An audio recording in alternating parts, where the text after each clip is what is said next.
Welcome to HirewithEve.ai podcast. HirewithEve.ai is an AI tool to pre-screen candidates and accurately identify their skills to help you cut down your hiring time by 90%.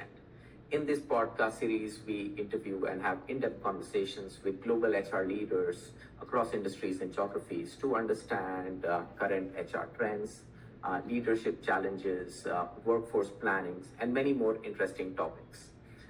So with that, let's dive into today's conversation. Hello, everyone, and welcome to today's podcast. I'm Rahul Abhishek, the founder of HirewithEve.ai, an AI tool to help HRs reduce their hiring time by 90%. Today, we have a very special guest joining us, and it's a real pleasure to welcome Ms. Divya Chaudhary. Divya has had a decade-long journey at Accenture, where she is currently serving as the Associate Vice President of Talent Strategy. Divya has been instrumental in designing and executing forward-thinking strategies that fuel Accenture's global success. So, welcome, Divya. Thank you. Thank you, Rahul. It's a pleasure to be here. Great. So, why don't we start our conversation by first you also introducing yourself, sharing your journey within the domain of HR, and that would be a great way to kickstart our conversation. Sure. So I have had like a decade and a half plus experience now, and yeah, Accenture is my longest stint.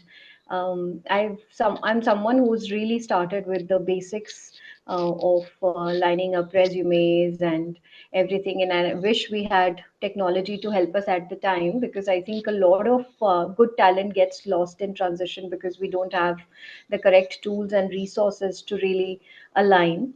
Um, so very happy to be collaborating with you, understanding how we are shaping up the future of recruitment. Apart from sourcing and recruitment strategies, I've worked extensively on employee culture, listening, inclusion, and diversity at workplace. People programs has been my strong domain, and change management. So yeah, this is all about me. Great, great, great. Divya, we believe that HRs are the superpower of the organization, very actively working with the leadership hand in hand and creating the team for the overall mission and goal of the company. What do you think? What are some of the superpowers that you bring to the organization and the overall HR domain, in fact, brings to the organization? And then at the same time, maybe you can talk about the other side of the coin, which is the weaknesses that you have observed within the domain and the practice. Hmm. I don't know if we can call ourselves superheroes. I think we do rely a lot on a great collaboration with the business and people. However, there are some superpowers that I feel HRs have. One of them could be the empathy and emotional intelligence. More often than not, I think it is a very, very underrated quality and it is not often talked about. It is so important. When you are especially when you're driving people programs at scale, it is extremely imperative that you look at HR programs and HR strategies with an empathetic lens. I think strategic thinking, being the voice of the organization, being the voice of the business, is extremely important. And HR leaders have to align people's strategies and business goals. Um, Understanding business needs and really aligning the business expectations with the management goals is extremely important as well. Business can always ask for moon and the stars, and it is extremely important to sort of also align what you're suggesting with the market reality. I think being a champion of culture and inclusion is another point, and I've always said that, and what I've always seen work for a lot of HR professionals, and my personal experience with working with a lot of senior HR leaders is the ability to transform, the change, and the resilience is extremely important. I can't stress enough because with the ever changing economy, the change in skills, every 6 months I feel our talent priorities keep changing. And if we don't keep our HR strategies and our programs flexible, I think a lot of it will fall flat. What I feel as a as a weakness, so to speak, is, or I would not call it a weakness. Let me call it a constraint that HR people often feel, and I'm sure a lot of my colleagues would resonate with it. Is to struggle with striking a balance between people advocacy and objectivity. Sometimes the data says something, but you have to really balance it out uh, with something which is extremely opposite of what the data signifies. The data might tell you that um, you will have to, let's say, be gender balanced, or but the reality of the market could be that balancing gender inclusion sometimes for a couple of skills can be extremely difficult. I think our reliance on processes and policies can also sometimes be a little bit of a roadblock. And when we voice it out, we're often criticized for that. So I think these are the couple of constraints that we constantly feel. Burnout is another thing, but I feel like burnout is something which we struggle with as the new corporate people. So like a lot of our time goes sometimes in data studying, data analytics, and not necessarily giving us the truest of outcomes at all times. So I feel that the lack of measurable impact and burnout in that process can sometimes be a bit of a challenge. Yeah, yeah. That makes sense. So, when as an HR leader, how are you going about addressing some of these factors? There is a lot you can do, there's a lot you can't do, and what is really important is to recognize what you can do at the time. I think what is very important, and whenever I am working on my annual strategy, what is very important is to convey the organization priorities to the business and to your people. Now, whether you carry that communication as form of your priorities for that year, or you carry those messages in form of really the org communication that you're going to take back to your employees and your business, is totally dependent upon the organization scale and the size.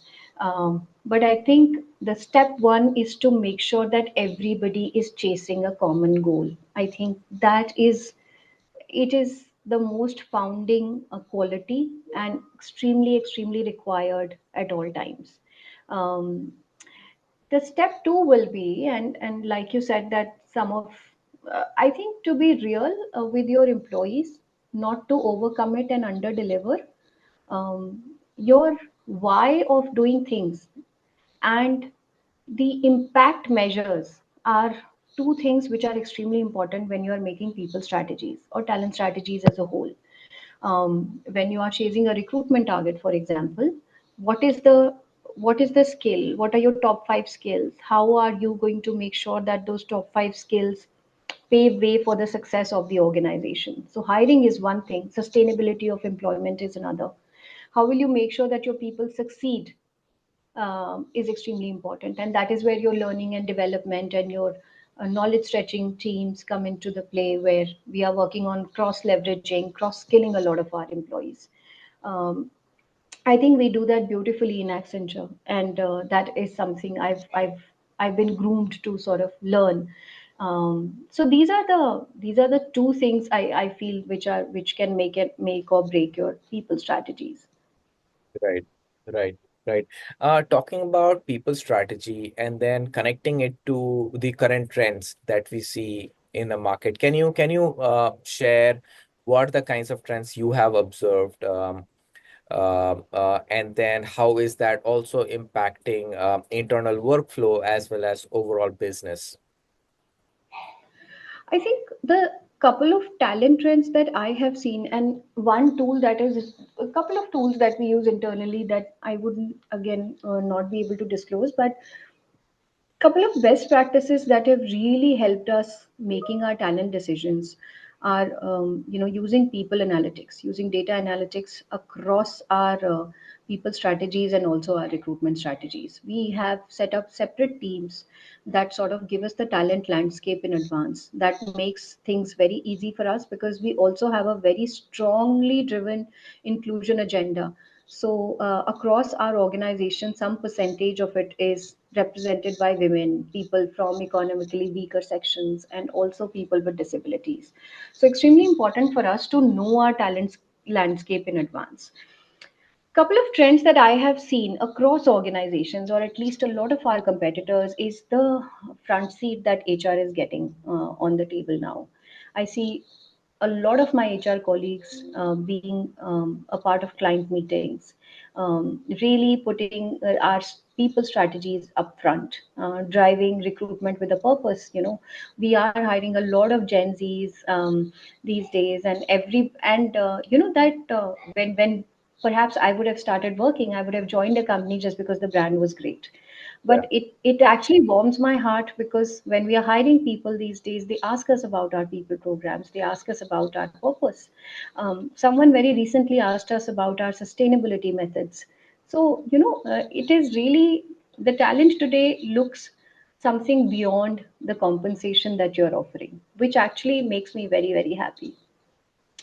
Those are the couple of things, and I also feel that the representation of women at the tech stage, while it has improved a lot at the academia level, I still see a lot of drop when it comes to women representation at the technology front. So, while we have a lot of supporting policies, etc., but that percentage of women which are passing out from an academic college is not necessarily showing up in the workforce, and that is something I feel we all as an industry should work to eradicate with the supporting policies. And I feel like somewhere we are lagging behind supporting the whole life journey.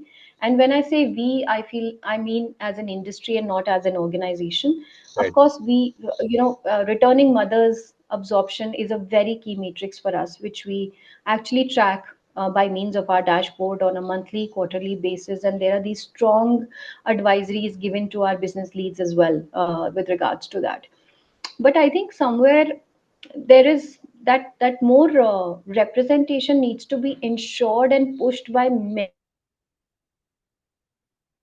organizations, representation at the industry level as well. When it comes to technology, I think we have a lot of women pursuing the courses and the degrees, but somewhere that is not showing up in the workforce.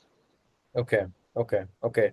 And and then talking about these challenges, what are the some of the best practices that you think organization or industries can do to address? I think if you could highlight few examples that you've observed, that would be great, even for our listeners to learn from. I think track caregiving as an important agenda when you're talking about your people dashboard. Your people dashboard, often I see and I meet a lot of HR leaders when we are going to conferences and other forums. When we are talking about people dashboard, we're often tracking it like a matrix of how many women are part of the workforce. You have to really, really look at how many of your women are caregivers. And when I say caregivers, I just don't mean children. I mean a lot of our women can be responsible for taking care of the ailing parents. A lot of our women can be responsible of taking care of people with disabilities as part of their families. And how are we supporting those journeys? The Right, single women who need more than just flexible working hours. They might need daycare, they might need. So, all of these sometimes are said in a very frivolous sense and are not tracked. Let me tell you that at Accenture, we actually track our returning mothers' absorption. We track the use of our daycare services. We actually track how many of our women are caregivers, and we have ERGs to support their needs. We also have, we've recently subsidized a lot of our daycare centers to make sure that women have their children closer to their vicinity when they are coming to office. And as more and more people are returning to office, this becomes extremely important for us to. And these are some of the things that are very close to our heart. And of course, without really getting into too much detail about our people programs, I feel like it is very, very important for organizations, especially the smaller organizations, to look at women not as a cluster but as an intersectionality of intersectionalities. Because uh, women in the workforce are not just women. They can be caregivers, they could be single women taking care of their ailing parents and a small child. And what are we doing, what programs are we bringing in to support their life cycle, to support their life journeys, is extremely important. Yeah, yeah. I mean, those are great thoughts also, and good observations there. Thank you for sharing that. Now, moving on to our current time, technology. Now, you've been in the industry for a decade plus. What the kind of impact you've seen of technology on overall workflow of HR, and then you can perhaps also highlight how the current trend of AI you've seen, again, adding either value or no value to the work and the domain of HR. Um, I feel like the data trends and how we view them have also evolved. And I think thanks to AI, a lot of our bulk recruitment, especially for ITs industry types, where we were hiring one particular skill in bulk, has, I think AI there has had a longer impact. Or a more impactful, I would say, area has been the bulk recruitment phase, where there is one or two skills, and we are supposed to hire 500 people from that particular skill. I think that is where AI has really helped us.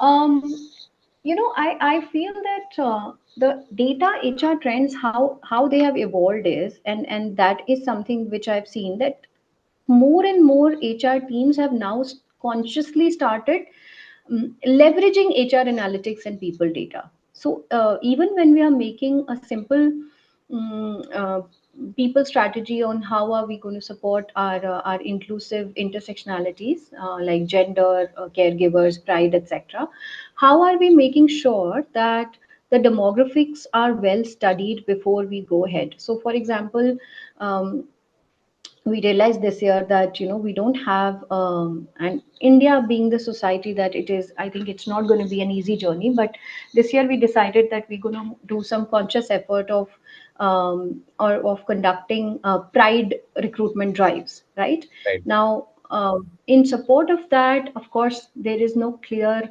demographic that you can really study, because there is a society bias, and there is obviously a fear of opening up. But what we can do is, we can, in our messaging to our people, we can make sure that we are promising them a safe ecosystem. We are promising them a safe space where they can be themselves without a fear of judgment or biases.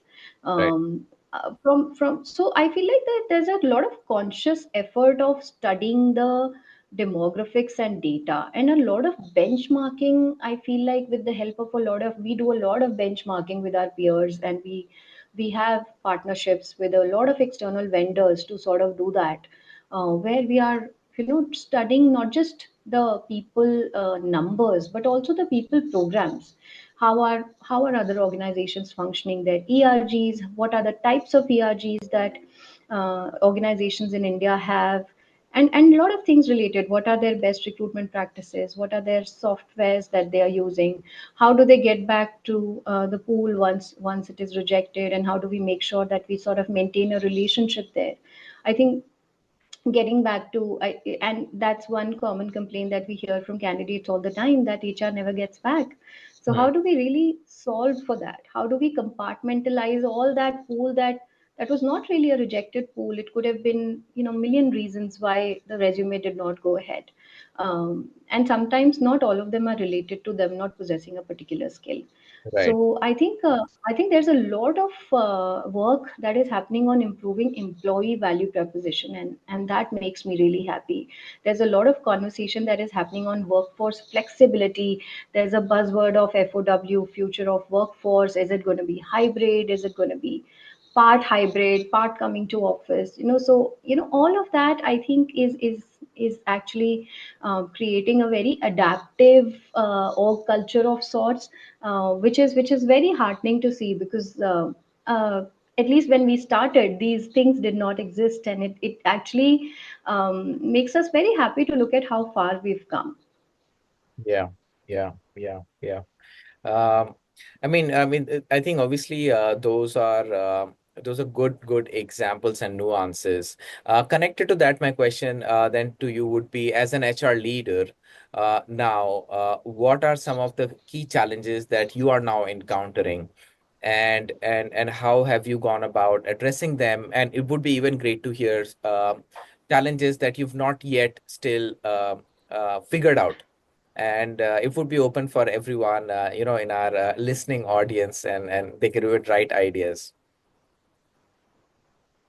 I think when you're working in an organization that is, and I always say that your scale can be your huge differentiator, and at the same time can be a huge challenge when you're talking about reaching out to your people. Now, you can have a lot of communication channels across the organization. You can have, of course, org pages, you can have emails going out, but how do you make sure that everybody in your organization has read that email, the criticality of that email, and has necessarily absorbed the messaging that you've given? So I think communication at scale remains a challenge. It might not sound like that, but I think it's very important. If you can make the best of people policies, but if your people don't know about them, Yeah, then they don't know about it. I can quote several examples. In fact, we are one of the organizations that sort of cover the NICU benefits for our new mothers from day one, and a lot of companies don't do that. And we very recently we had a mother reaching out to us, and we told her that she doesn't have to worry because her NICU charges are covered from day one. And she said, "I never knew about it, and I've been with the organization for 5 years."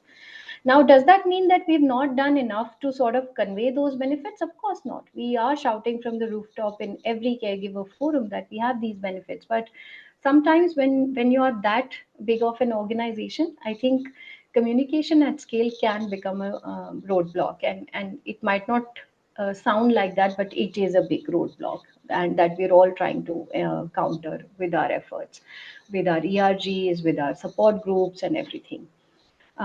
Second thing I feel is the ever evolving catch up that we have to do with talent.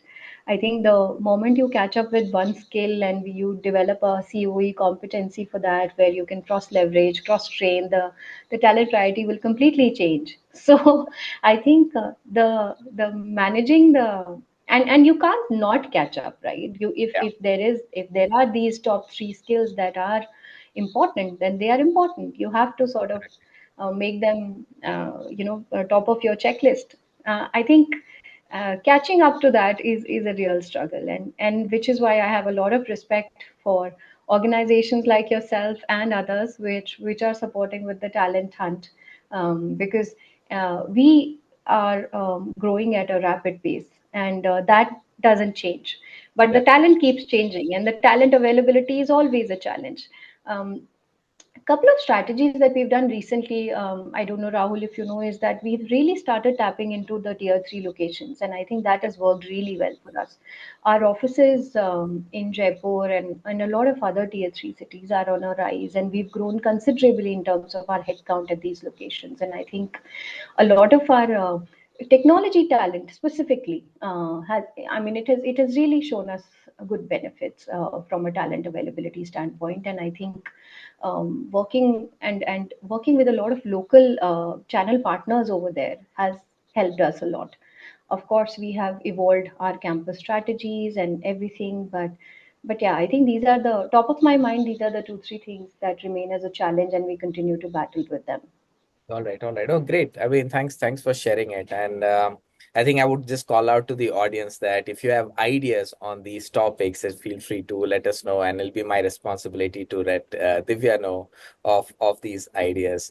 Now, Divya, we are coming to an end to our podcast, and before we do, one of my final question for all the guests really is what would be your advice to the younger generation now about to join the workforce, specifically targeting towards the HR domain? Hmm. I think, sorry, I might sound a bit old school, but I feel like I again feel that look at your job as a people program person. Do not look at it. Of course, there is matrix attached to everything, and it'll always be, because that's sort of the know of the land is laid that way. But of course, look at it from a lens of uh, from a fact that you are representing and trying to help your people with all the strategies. Uh, Empathy is, I keep saying this, empathy is such an underrated quality.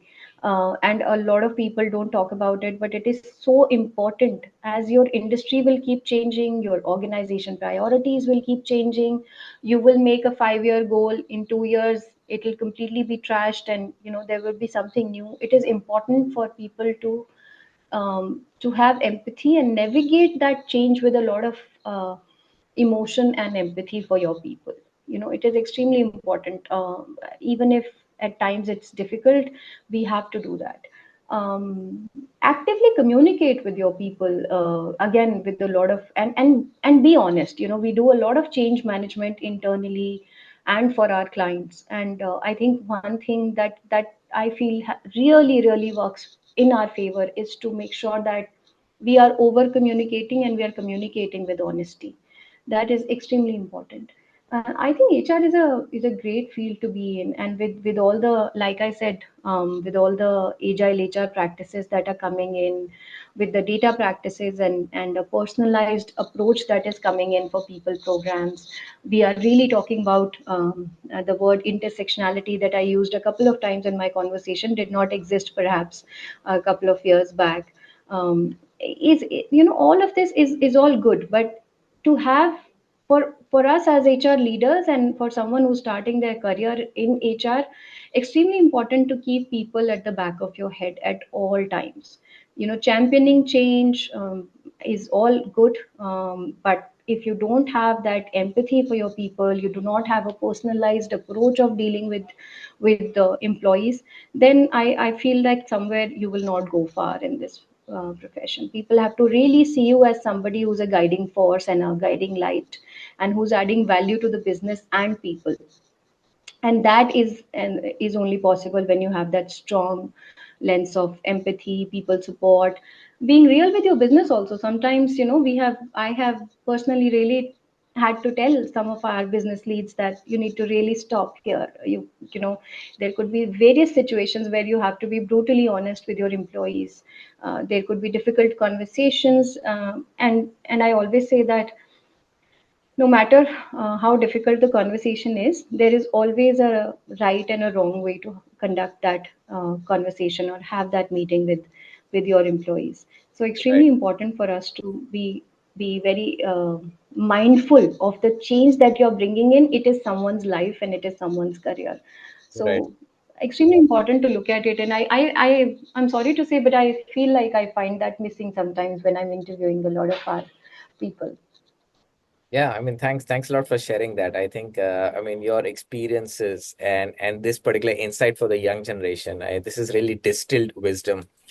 Thank you for sharing that. So, with that, Divya, I Sorry to interrupt you, but I'll just add one thing. I was recently interviewing a lot of our campus joiners, and I think a lot of people, and these are people from reasonably good colleges. So, and a lot of our young talent happens to say that, when we ask them why did you choose HR, they say I'm a people person. I love talking, I love conversations, I love talking to people. I want to tell everybody that HR is not just a people person. HR is a business person now. We right, are really the face of the organization. There are a lot of organizations where HR teams are actually called the people champion teams. And hence, it is extremely important to now start viewing HR very differently. It is not the relaxed job that it was there at some point in time, where you had a lot of women and no men, because it was supposed to be a very well balanced field. No, HR does a lot of internal consulting. We have a lot of internal stakeholders. So start viewing HR very differently at the start of your career is extremely important, so that your own expectations are very aligned and you can do well in future. Right, right. I mean, perfect, perfect. Thank you for adding that. With that, Divya, I'd really like to thank you for your time and sharing your insights and joining us for today's conversation. And Thank you. Thank you for the opportunity. It was my pleasure. Totally. yeah, and wish you the very best ahead and a good day. Same to you. Same to you. Keep doing the amazing work. Keep supporting us with all your talent insights. Thank you so much. Thank you. Thank you.